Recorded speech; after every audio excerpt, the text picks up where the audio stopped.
We are back. For those joining us at Flow Combat, thank you very much. My name is Asher Walker. This is Walker Vivian.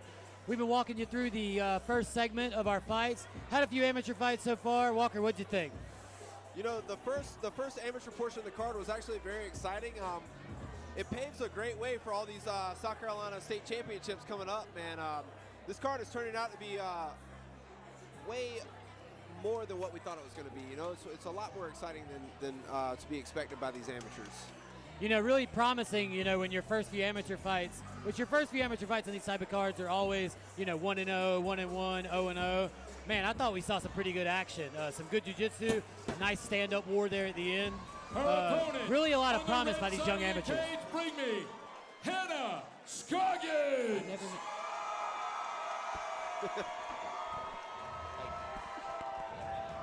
This bitch is.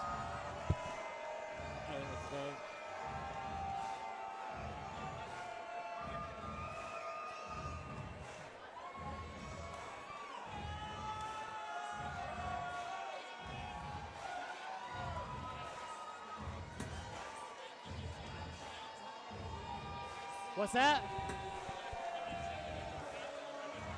No, I mean, as soon as the second one gets in the cage.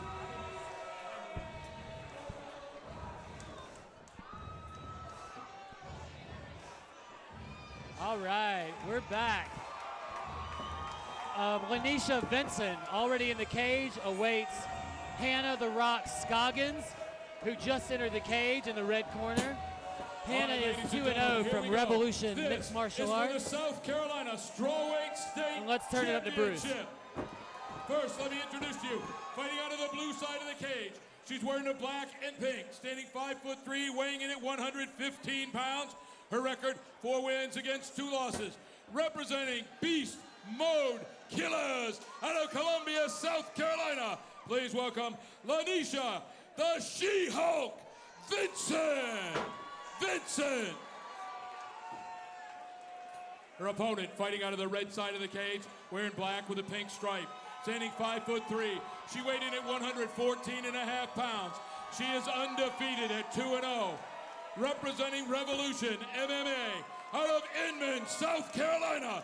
Please welcome Hannah the Rock Scoggins.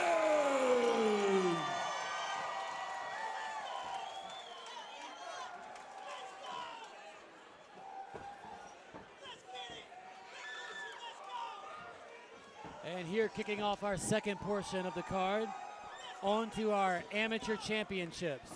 We have in the blue corner, Laneisha Vinson.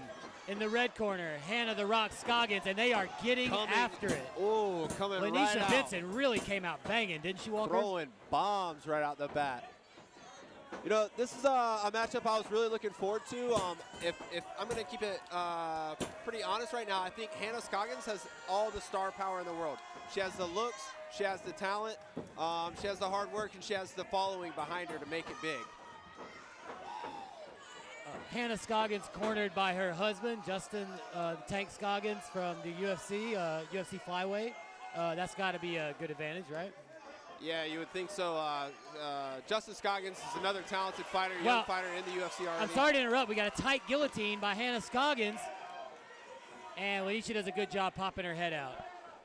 Yeah, Laneisha seems to be pretty aggressive, pretty wild, but Scoggins showing a lot of well-roundedness right now, you know. Good scramble back to her feet. She's able to take some shots. Laneisha's landing some big shots on her so far in this first round. I'm actually really impressed with Laneisha. She's really aggressive so far. Now, Scoggins has got that karate style, just like Justin has, just like Jared has, a lot of people from that camp. You can see her working the side angle stance, little Wonder Boy style. But she's left herself open to a couple punches early. Yeah, you know, sometimes that style can leave you open. If you're not able to capitalize on the offensive pinpoints of that style, you know, you do leave yourself open to be tagged up.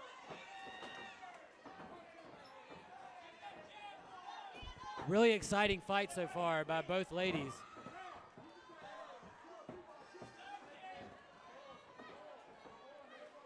Hannah looking for that sharp right hand. As a lot of people from that camp, you're seeing Hannah lead with that left leg a lot. It's beautiful technique. Side kicks, front kicks, and then she's finishing with that right hand. There's another one.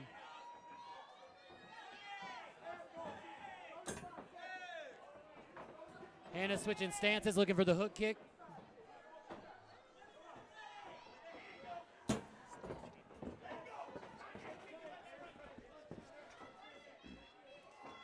You know, the style that Hannah's bringing, it's a lot of movement. It takes a lot of cardio. You know, it's going to be interesting to see how, if this fight goes into the later rounds. You know, it is a 5-round title fight.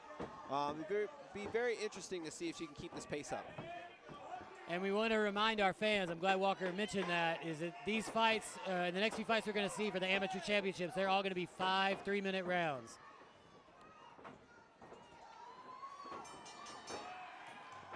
Kind of a telegraph spinning technique there at the end, but Scoggins really did a good job with that lead leg, I thought. After she got tagged a couple times, I thought she did a good job maintaining distance for the rest of the round. Who do you think you gave the round to, Walker? I mean, based off of the shots that were landing, I'm going to give it to Vinson. Laneisha Vinson landed big right hands. As you can already see, Scoggins, she's a little lumped up in her face. Cage control, you know, Scoggins had good cage control. Right here you see in the replay, she circles back to the center of the cage. She had that guillotine attempt. But, you know, if I'm calling the fight off of aggressiveness and shots landed, it's got to go to Laneisha Vinson. Yeah, I thought Laneisha Vinson really took over, I thought she really started out on fire in the first minute or so. But then I thought it looked to me like even if Hannah lost the round, I thought she started to get a little control there at the end. So promising things to hold on to for both Fighters girls. up, You know? seconds down, ready for round number 2. Again, like you said, she started to take over by the end, and that's the interesting part about this sport is it's judged round by round and not by the fight in the whole. That's a good point. That would be Pride style. Both ladies in the pink and black. Laneisha starts the second round just like the first and gets caught up in a body lock takedown. Beautiful time takedown by Scoggins. Whoa. Very nice takedown by Scoggins. Got some really good wrestlers from her camp, so we would expect that sort of thing. She's flattening her out. If you're Laneisha, what do you want to do here, Walker? You need to get your knees to the mat. You need to try to get your feet to the mat. This is not the position you want to be in right now. She's completely stretched out and flattened out. This is trouble for Laneisha. I don't like the way Laneisha's doing her hips right now. She's completely flat. She needs to be working to get her knees to the mat, then her feet to the mat, and shaking Scoggins off or something. You know, turning to the side is not the thing she needs to do. Scoggins is, you know, she's in complete dominance right now.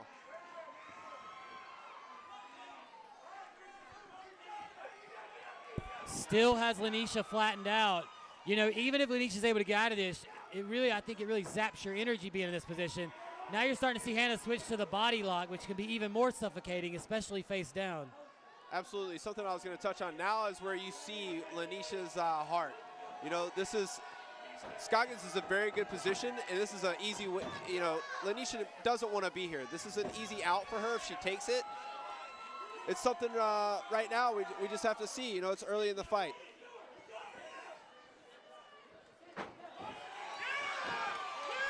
Laneisha tries to roll out. Armbar attempt by Hannah. Laneisha seems to be okay. Hannah's on the bottom now. Nice sweep. Oh, beautiful little basic white belt foot sweep, man. You learned that from day one. That was gorgeous. Nice knee by Hannah. All right. Again, sticking to the theme, the girls bring it every time. The ladies bring the fight. Man, they really do. I'm impressed by both ladies this round. Hannah looked dominant at the beginning, but then Vincent was able to survive, show her toughness. Man, this has been a good fight so far, deserving of an amateur championship. Absolutely, Vincent.